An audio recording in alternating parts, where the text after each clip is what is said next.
Hello guys and welcome back to my channel. My name is Lone Vic and this is the review of the heaviest, and I'm not talking about the level of difficulty, but we'll get to that, but the heaviest in the amount of kilograms in a box game that I've ever had the pleasure to have on my shelf. This is, I don't know if you can see anything on this white gigantic box that I've got over here, but take a look at the size of it, right? This is just the cover, as I'm taking it off because I'm not going to put the whole box over here. This is Aeon Trespass Odyssey, as stated here on one of the books accompanying the game. And like I mentioned, this is a review. I've done how to plays, 2 of them, and I've done an unboxing video. I will be doing solo playthroughs sooner or later, probably after New Year. And right now I would like to take up 15 minutes of your time to tell you why this game is great to have, or who I wouldn't recommend this game to. And I'm doing it in light of the fact that the guys who made Aeon Trespass Odyssey, a monster of a game as you can see, are opening up their pledge manager again soon. I don't know the exact date yet, but it's happening soon. So if you didn't manage to jump on the bandwagon during the campaign, you will be able to do it right now and order the core box or the additional cycles, the campaigns as they call them, cycles in this game as well. So let's jump right into the review. I'll be talking about the good, I will be talking about the bad. In the case of this game, some of the good overlaps with some of the bad, so it won't be the usual division in this review, but well, you'll get the drift. If you would like to support what I'm doing here, if you like the channel, and if you would like to help me make it grow more and more, you know where the like button is under the video. There is a subscribe button and a notification bell under it as well, and in the description to the video you can find a link to buy me a cup of coffee. Okay, so let's dive into this game and let's talk about my impressions after playing a few sessions and doing all those how to plays video. You can check them out on my channel as well to learn to play this game and to see the unboxing and what's inside the box. There is so much content, I won't be able to put all of this on the table here, so I just have the biggest minis and most of the books that you can get with this, but there are 2,000 cards inside the box of different sizes, and there are smaller minis than those as well, and quite a lot of them too. So not all of it will land on the table, as you can see, because of the limited space, and still it's a review, so I'm not going to be showing you. Check out the unboxing video for that. Now let's talk about the game. First things first, this is a monster of a game, and it will take you a long time to play and a long time to get through. So if you are looking for a game that will have a presence on your table for the foreseeable future, a year probably, in the case if you want to go through all the cycles and you want to go through them fully, then this is going to take your group, or you, if you're playing solo, definitely a lot of time. Then Aeon Trespass is it. It's 15 kilos, almost 15 kilos of goodness in this gigantic box. And this is only 3 of the 5 campaigns available. So you can order 2 additional ones on the pledge manager or late pledging right now, or you could during the campaign as well, which those 2 last ones come in a separate box of this size, so they're also huge. And I've ordered all of them, so I'm afraid of what I'll get in the second wave when I'm getting the last 2 campaigns, but you'll see them as well in an unboxing video. Now, the game has a learn to play booklet, which is pretty comprehensive, and it's 34 pages of a learn to play, and it's an additional 80 pages of a rule book with all the keywords and with all the appendixes and stuff like that. So there is a lot to learn here, but who is this game for? If you are expecting a game that gives you the fullest narrative role-playing experience, this is the game that you have to direct your sight at, definitely. I mean, it has everything. It has large-scale combat against gigantic enemies, as you can see. Those guys here, called the Primordials, are the enemies that you'll be encountering. Well, there are smaller ones as well in the box. We're right now fighting the Hecaton, which is like half of the size of those minis, but still big in comparison to our heroes. But those battles are long, tactical, large-scaled, and they give you a lot of options, a lot of possibilities to prepare to those battles, to gear up, to agree on a cooperative tactic, and to help each other out. The mechanic of the Kratos pool, which enables you to do actions that will support the later actions of other players, so that other players will benefit on what you will do on your turn, is great. The Triskelion system that's used to monitor the stats of your Titans and of your Argonauts, divided between Rage, Fate and Danger, works great as well, because it's kind of like you feel like it's kind of a push your luck kind of mechanic, more or less, but without the luck factor maybe, because every single time you get higher on those stats, it can have some negative effects during combat with the primordials, but it can have some positive effects as well based on how your gear works or how some of your abilities work. But if you get too high, then it might spell game over for you and your team and your campaign in general. So it works very well, and it's very interconnected with all the other mechanics in the game, so it's great. So the combat itself is a huge deal, and it's one of the main arcs of this game.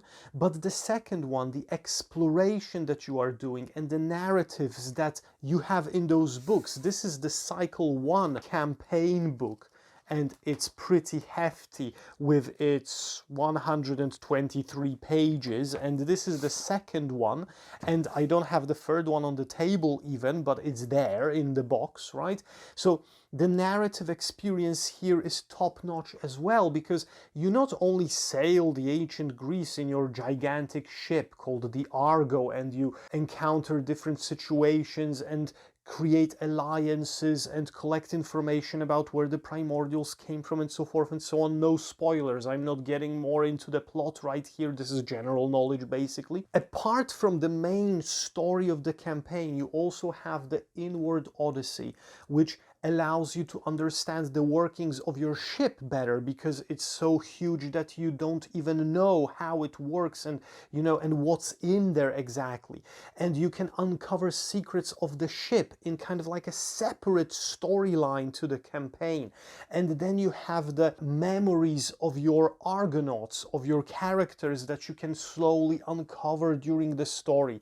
And then you've got layers upon layers of other additional elements that get into this whole gigantic world that's being created all around you, with the diplomacy, with the random encounters, with the R&R encounters, with the, like I said, personal stories, and with the Mnestis Theater, which is an additional mode of playing for if you want more challenge and so forth and so on. For me, I would compare this game to Kingdom Death Monster probably the most when it comes to the scale and the amount of things that are available to you as players, but I think that Aeon Trespass is bigger. I know that Kingdom Death Monster, with their, you know, perfectly sculpted miniatures and the armors for the characters and so forth and so on, is like the miniature collector's wet dream, probably. But look at those minis. They're not worse for anything than the ones that you get in KDM.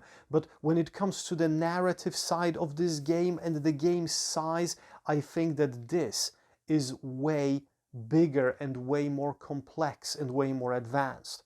So this gets me to the key point. So if you are looking, if anything that I've said right now is like, you know, lighting a gigantic light bulb over your head that this is the game that I need to pre-order, then go ahead and do it. But now let's talk about what's really the consequence of ordering and playing this game. Now, if your board gaming experience up until now was based on Settlers of Catan, then I'm not recommending even trying to open this box. If your board gaming experience was based on finishing a campaign of Gloomhaven recently, it's still going to be a far leap from Gloomhaven to this. If we're talking about like Midara levels or something like that, then we're getting a bit, or KDM, then we're getting a bit closer. Then we're getting, this is pretty warm when it comes to the general climate, right? So the issues here that you need to remember before you shell out on this box, the amount of rules is staggering. And my 2 how to play videos on my channel help alleviate this pain a bit. But even going through the learn to play, which is 30 pages long and it contains a tutorial scenario, doesn't annul the necessity of reading through the rule book and referring to it every single time you play, because there will always be something that you still need to check and that you still need to verify. And because of the size of the game, I understand the designer's choice that you don't have like sheets with player aids for everything, because you would have to add like 10 or 12 sheets into the box easily. So sometimes, or even more often than not, there are situations where you're okay, so I need to escalate this deck, so I need to get back to the rule book to page 50 something and see what the table says about escalating this at this level.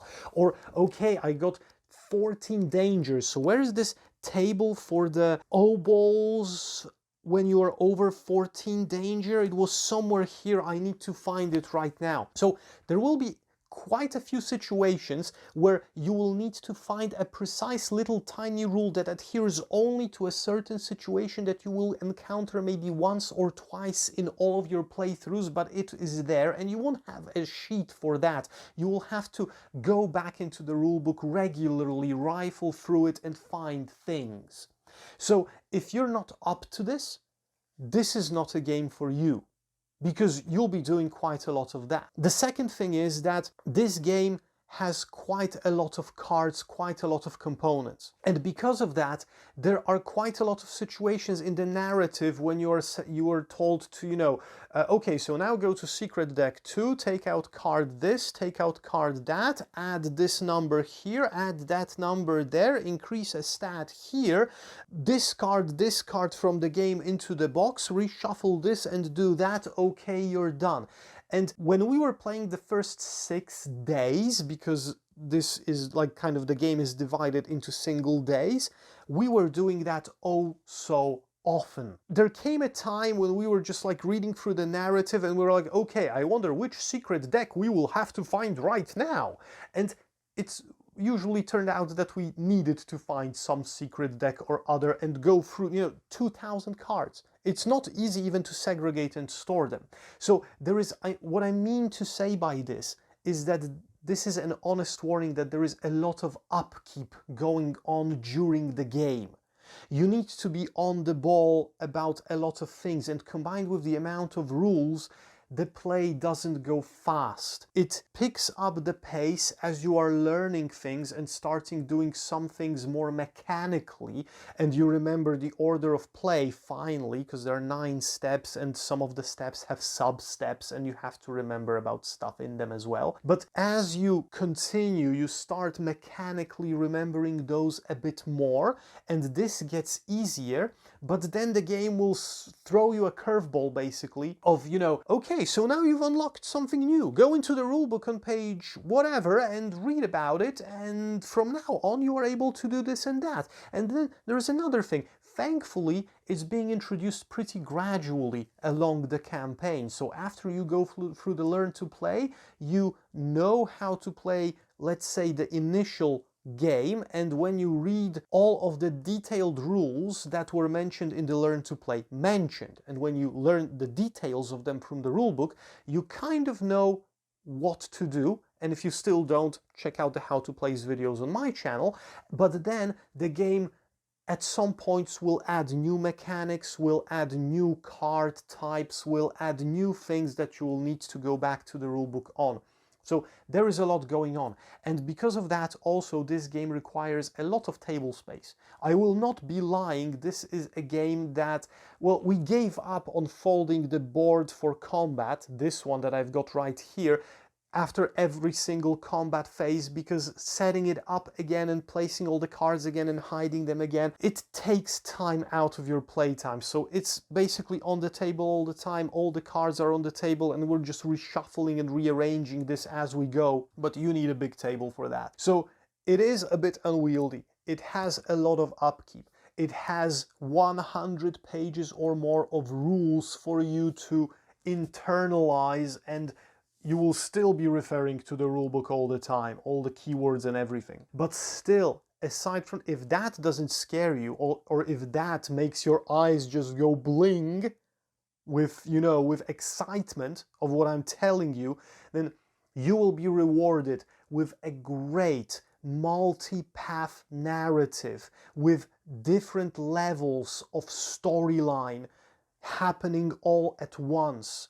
And the storyline is written in such a way and is designed in such a way that you won't find out everything on one campaign playthrough. I'm talking about those separate adventures during the campaigns.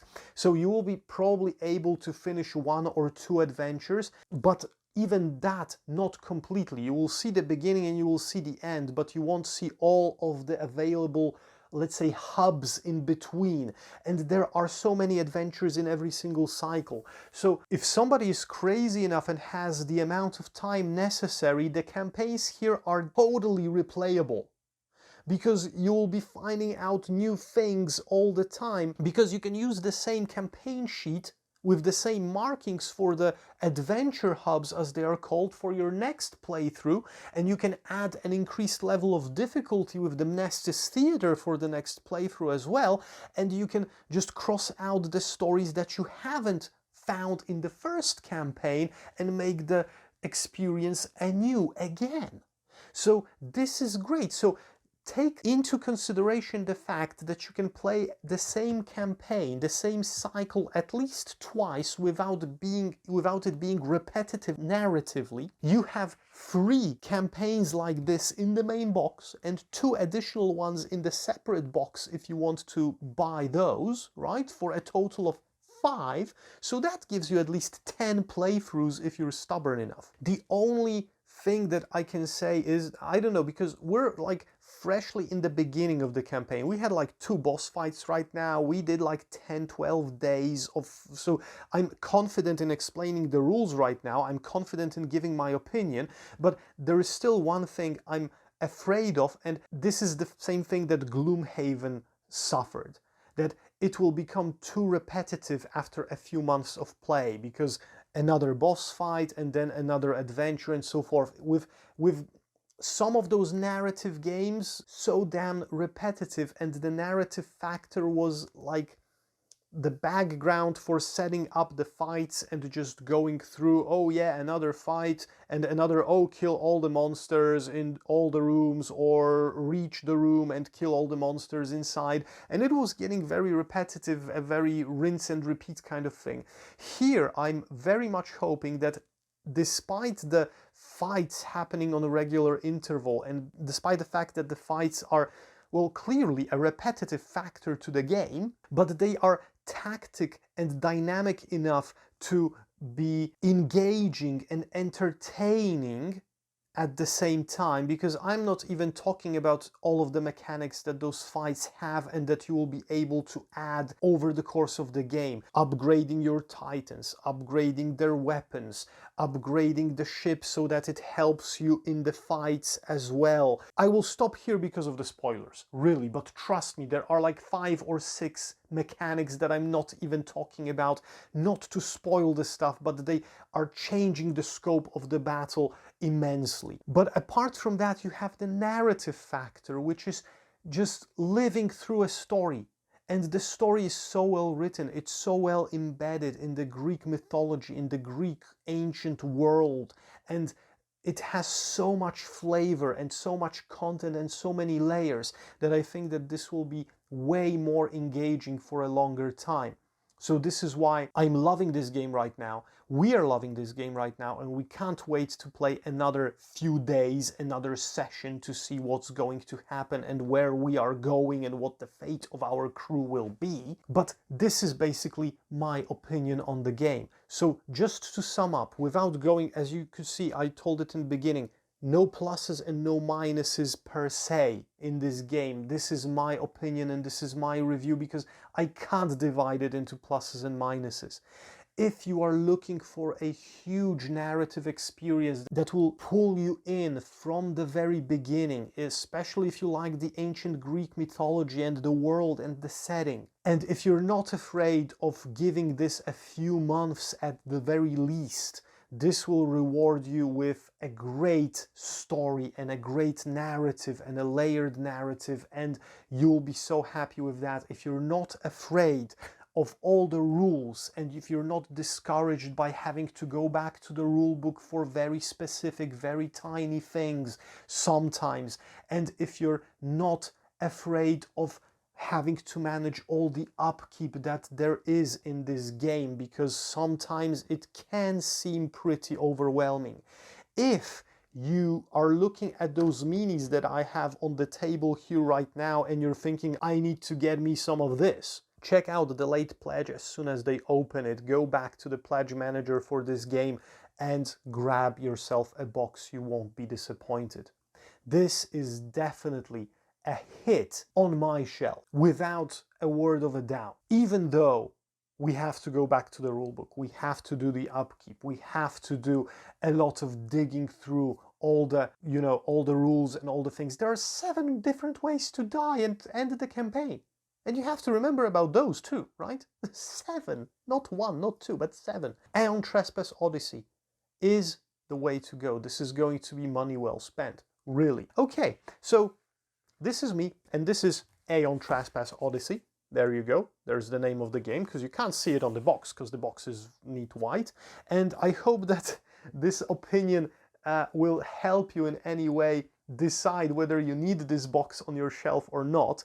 I wanted to make it as general as I can for 2 reasons, because if I went into a lot of detail, 1, spoilers, and 2, this video would last an hour. I could talk for an hour about this game, and that probably wouldn't be enough. If you have any questions, if you have any comments, if you have your own impressions of this game that you would like to share, there's the comment section below the video that you can put your opinions in, and I will be sure to read all of them and respond to all of them as well. If you would like to support what I'm doing here on my channel, if you liked the video, you can always click the like button under the video, and you've got the subscribe and notification bell below the video to, be notified about new content on my channel that's coming in regularly. And there is also a link in the description if you want to buy me a cup of coffee.